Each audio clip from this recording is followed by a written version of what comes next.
तो अस्सलाम वालेकुम दोस्तों। तो दोस्तों सबसे पहले तो सभी भाइयों को रमज़ान मुबारक, इसलिए कि आज रमज़ान के चांद नज़र आ गए और आज पहला रोज़ा होगा। तो इंशाल्लाह मुझे ज़रूर खुशी है कि आप लोगों को बहुत ज़्यादा रमज़ान की खुशी होगी। तो अब मैं ये बताऊंगा कि जो आपने थंबनेल में देखा, रमज़ान और वीएस ज़ालिम बादशाह रमज़ान के ऊपर ये वीडियो होने वाली है। आप इस वीडियो को पूरी देखना, उसको समझना इसके अंदर क्या क्या बताया गया है, ठीक है। मुझे तो ऐसा लगता है जिस तरीके से मैंने इसका थंबनेल देखा तो उस हिसाब से ये वीडियो बहुत खतरनाक होगी, बहुत मज़ेदार होगी। तो ठीक है, इस वीडियो को हम लोग देखते हैं साथ मिलकर। दर्शकों, वीडियो देखिए आप। आज हम आपको एक अल्लाह वाले और एक जालिम बादशाह की वो कहानी अल्लाह सुनाने वाले जा को रहे जालिम हैं बादशाह। जो जुल्म, घमंड और अल्लाह के इंसाफ की सबसे बड़ी मिसाल है।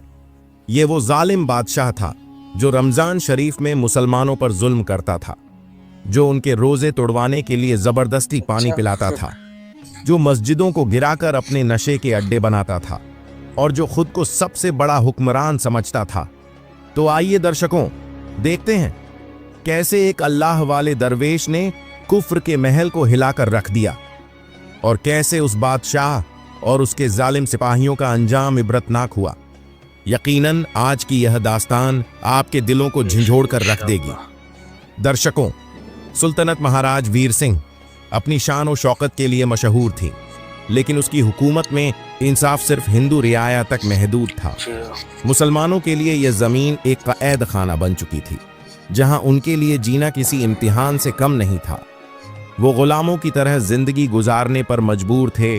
उनकी हर हरकत पर सख्त नजर रखी जाती थी और जरा सी भी नाफरमानी की सख्त से सख्त सजा दी जाती थी। जब रमजान का चांद नजर आया तो मुसलमानों के घरों में खुशी की एक हल्की सी लहर दौड़ गई। वो खामोशी से सहरी करते, दरवाजे बंद करके कुरान पढ़ते और छुप छुप कर नमाज अदा करते। लेकिन यह खुशी ज्यादा देर तक कायम न रह सकी। सुबह होते ही बादशाह ने अपने दरबार में एक नया जालिमाना फरमान जारी कर दिया। जो कोई भी रोजा रखेगा उसे सख्त सजा दी जाएगी, जो पकड़ा जाएगा उसे अवाम के सामने इबरत बना दिया जाएगा। यह ऐलान सुनते ही मुसलमानों के चेहरों पर खौफ के साए छा गए। लेकिन यह पहला मौका नहीं था जब उन्हें जुल्म का सामना करना पड़ा। राजा वीर सिंह का जुल्म पहले भी अपनी हदें पार कर चुका था। महाराज वीर सिंह ने हुक्म दिया था कि पूरे इलाके की तमाम मस्जिदें बंद कर दी जाएं और जो कोई वहां इबादत के लिए आए उसे वहीं गिरफ्तार कर लिया जाए। कुछ साल पहले उसने इलाके की सबसे बड़ी मस्जिद को अस्तबल में तब्दील कर दिया था, जहां अब घोड़े बांधे जाते थे। मुसलमानों के लिए यह सब सहन करना मुश्किल था, मगर कोई कुछ कर नहीं सकता था। मुसलमानों को जबरदस्ती महल की तामीरात में लगा दिया गया था। उन्हें सख्त धूप में बिना किसी उजरत के दिन रात काम करना पड़ता। जो कोई थक कर बैठ जाता उसे सिपाहियों के कोड़ों का सामना करना पड़ता। कुछ बूढ़े और कमजोर मुसलमान तो इसी जुल्म की शिद्दत की वजह से ही जान से हाथ धो बैठे थे। राजा वीर सिंह के सिपाही रमजान में खास तौर पर बाजारों में घूमते और जो भी कमजोर लगता उसका मुंह जबरदस्ती खोलकर पानी पिलाने की कोशिश करते। जो इनकार करता उसे बेरहमी से पीटा जाता और कुछ को जंजीरों में जकड़कर महल ले जाया जाता। हिंदू सरदारों और सिपाहियों को पूरी छूट थी कि वो मुस्लिम औरतों को बेपर्दा करके बाजारों में घसीट सकते थे। अगर किसी मुसलमान मर्द ने मज़ाहमत करने की कोशिश की तो उसे जिंदा जला दिया जाता था। ये सब कुछ देखकर मुसलमानों के दिल गम से भर चुके थे। वो खामोशी से अपने घरों में कैद रहते, बाहर निकलने से डरते और एक दूसरे को तसल्ली देते कि यह आजमाइश भी गुजर जाएगी। लेकिन जालिम का जुल्म बढ़ता ही जा रहा था। फिर अचानक उस इलाके में एक मर्द ए-हक जाहिर हुआ। किसी को कुछ भी नहीं पता था कि वो कहां से आया है।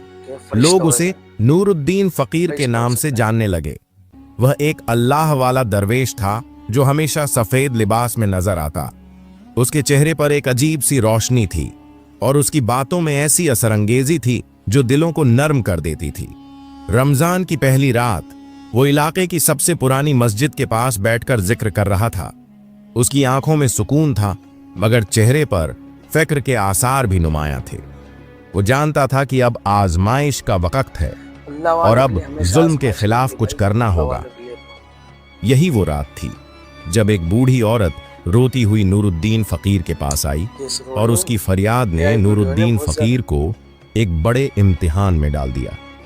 उसने अपनी फरियाद कुछ यूं सुनाई। रमजान की पहली सुबह थी और उसका बेटा यूसुफ रोजे से था। फजर के बाद उसकी मां ने उसे अपने पास बिठाया और नर्म लहजे में कहा, बेटा आज काम पर मत जाना, राजा के सिपाही बहुत जालिम हैं, वो तुम्हें भी पकड़ सकते हैं। यूसुफ ने अपनी मां के कांपते हाथ थामे, अम्मा अगर मैं काम पर ना गया तो हम सहरी और इफ्तारी कहां से करेंगे? अल्लाह पर भरोसा रखें, मैं जल्दी आ जाऊंगा। उसने मां को तसल्ली दी और बाहर निकल गया। उसकी मंजिल शहर के एक हिंदू रईस दीवानाथ का घर था, जहां वो दिन भर मजदूरी करता था। मगर यूसुफ को यह इल्म न था कि आज का दिन उसकी जिंदगी का सबसे बड़ा इम्तिहान बनने वाला है। यूसुफ बाजार में धीरे धीरे चल रहा था।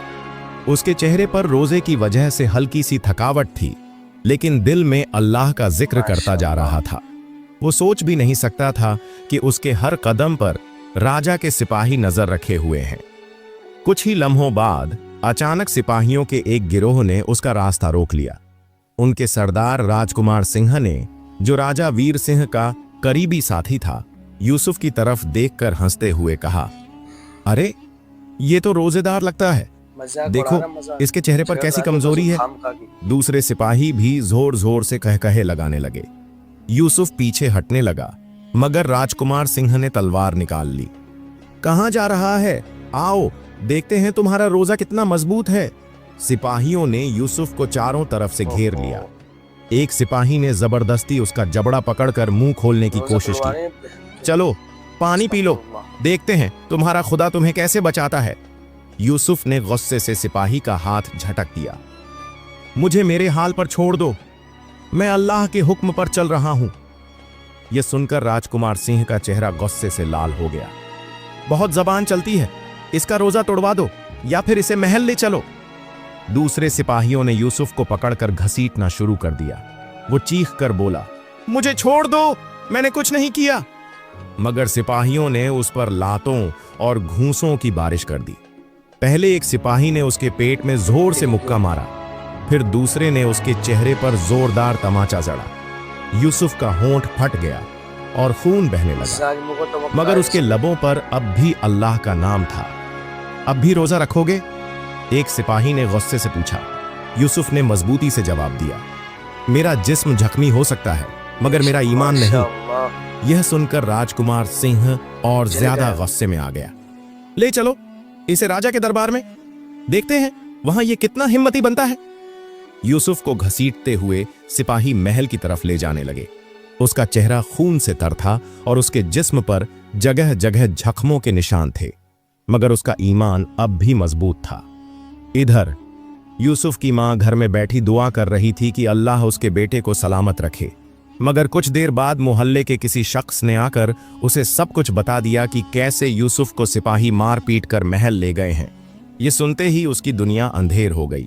बूढ़ी औरत फौरन अपने कांपते कदमों के साथ नूरुद्दीन फकीर की खानकाह की तरफ रवाना हुई। बाबा जी, मेरे बेटे को राजा के सिपाही उठाकर ले गए, वो रोजे से था और उसे मार मार कर महल ले गए हैं। आप कुछ करें बाबा, मैं बेवा हूं, मेरा इस दुनिया में कोई सहारा नहीं। नूरुद्दीन फकीर ने गहरी सांस ली और आंखें बंद कर लीं। कुछ लम्हों बाद उसने सुकून से कहा, जब जमीन पर जुल्म हद से बढ़ जाए तो आसमान से इंसाफ नाजिल होता है। बूढ़ी औरत हैरत से उसकी तरफ देखने लगी। बाबा, आप कुछ करेंगे ना? नूरुद्दीन फकीर ने मुस्कुराकर कहा, अल्लाह का वक्त करीब है, देखना वो कैसे फैसला करता है। यह कहकर वो खड़ा हो गया और महल की तरफ रवाना हो गया। रात गहरी हो चुकी थी, लेकिन महल की फजा में हंगामा बरपा था। महल के अंदर एक वसीया व अरीज दरबार में शराब के जाम गर्दिश कर रहे थे। महाराज वीर सिंह हाथी दांत से बनी अपनी सुनहरी मसंद पर अधलेटा था। उसके चेहरे पर गुरूर और सुरखी छाई हुई थी।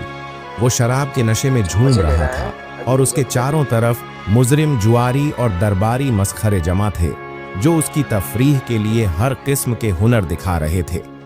सामने कुछ सिपाही जंजीरों में जकड़े एक नौजवान को दरबार के बीचों बीच खींच कर ला रहे थे। वो नौजवान और कोई नहीं बल्कि यूसुफ था, जिसे दिन के वक्त राजकुमार सिंह और उसके सिपाहियों ने रोजे की हालत में मार पीट कर गिरफ्तार किया था। बादशाह ने नशे में झूमते हुए आंखें खोलीं और गुस्से से पूछा, ये कौन है? राजकुमार सिंह ने झुककर कहा, महाराज, ये एक नाफरमान मुसलमान है जो आज रोजे से था। हमने इसे पकड़कर आपके दरबार में पेश किया है ताकि आप खुद फैसला करें। बादशाह ने कहका लगाया, रोजा? हाँ हाँ हाँ, कौन सा रोजा? ये तो हिंदुओं की जमीन है, यहां कोई मुसलमान रोजा रखे? ये कैसे हो सकता है? यूसुफ ने मुश्किल से सर उठाया।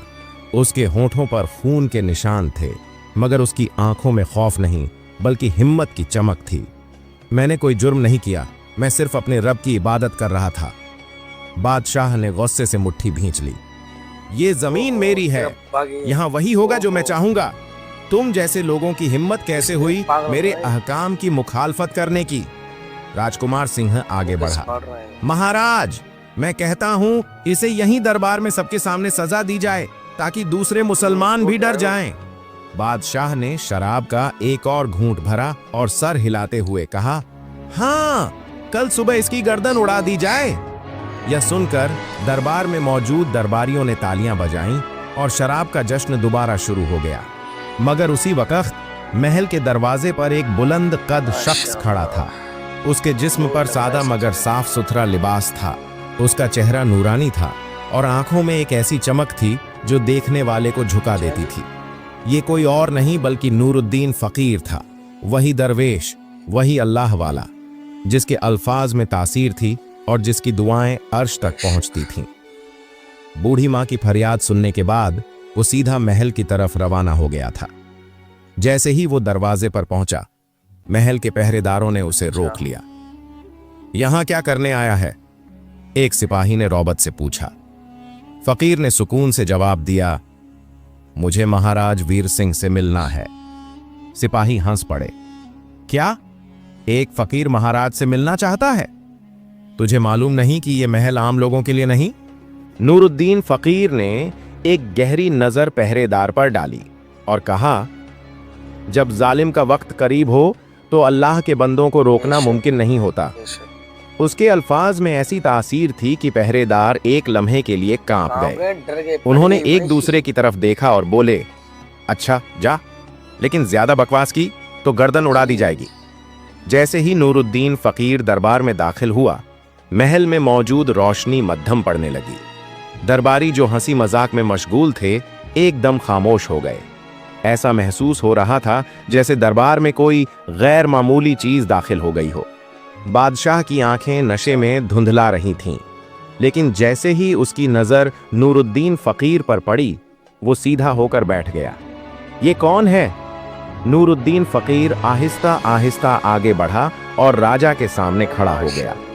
उसकी आवाज में कोई खौफ नहीं था बल्कि सुकून था। वीर सिंह, ये जमीन अल्लाह की है, तुम्हारी नहीं। जुल्म की हुकूमत ज्यादा देर नहीं चलती। दरबार में खामोशी छा गई। राजा ने हैरत और गुस्से से फकीर को घूरा। क्या बकता है? ये जमीन मेरी है, यहां मैं फैसला करता हूं। फकीर ने नरमी से कहा, तुम समझते हो कि तुम जमीन के बादशाह हो, लेकिन असल बादशाह सिर्फ अल्लाह है। तुम्हारा वक्त करीब आ रहा है वीर सिंह। यह सुनकर बादशाह का गुस्सा आसमान छूने लगा। तुझे लगता है कि मैं तुझ जैसे फकीरों की बकवास पर यकीन कर लूंगा? फकीर ने मुस्कुराकर जवाब दिया, यकीन न कर, मगर वक्त आने पर सच्चाई खुद को जाहिर कर देगी। बादशाह अब शदीद गुस्से में आ चुका था। वो चाहता था कि इस फकीर को अभी और इसी वक्त खत्म कर दिया जाए। बादशाह ने चीख कर हुक्म दिया, इस गुस्ताख को गिरफ्तार कर लो। मैं देखना चाहता हूं कि इसका खुदा इसे कैसे बचाता है। सिपाहियों ने फौरन नूरुद्दीन फकीर को पकड़ने की कोशिश की, लेकिन जैसे ही उन्होंने उसे हाथ लगाया, एक अजीब सी झुरझुरी उनके जिस्म में दौड़ गई। कुछ सिपाही पीछे हट गए, मगर राजा ने फिर हुक्म दिया, बकवास बंद करो, इसे तहखाने में डाल दो और कल सुबह यूसुफ के साथ इसका भी सर कलम कर दो। सिपाहियों ने जबरदस्ती नूरुद्दीन फकीर को जंजीरों में जकड़ लिया और घसीटते हुए कैद खाने में ले गए। जब फकीर को ले जाया जा रहा था तो दरबार में मौजूद कुछ लोगों के दिलों में अजीब सा खौफ पैदा हो गया। कुछ दरबारी खामोश हो गए, और कुछ ने बादशाह की तरफ देखा जैसे कहना चाहते हों, कहीं ये वाकई अल्लाह का बंदा तो नहीं। मगर राजा के चेहरे पर अभी भी गुरूर था। उसने एक और जाम अपने होंठों से लगाया और कहकहा लगाते हुए बोला, अब देखता हूं कि तुम्हारा खुदा तुम्हें कैसे बचाता है। ये कहकर वो फिर शराब और मौसीकी में मसरूफ हो गया। मगर वो नहीं जानता था कि जुल्म की रात बहुत करीब आ चुकी है। महल के तहखाने में दो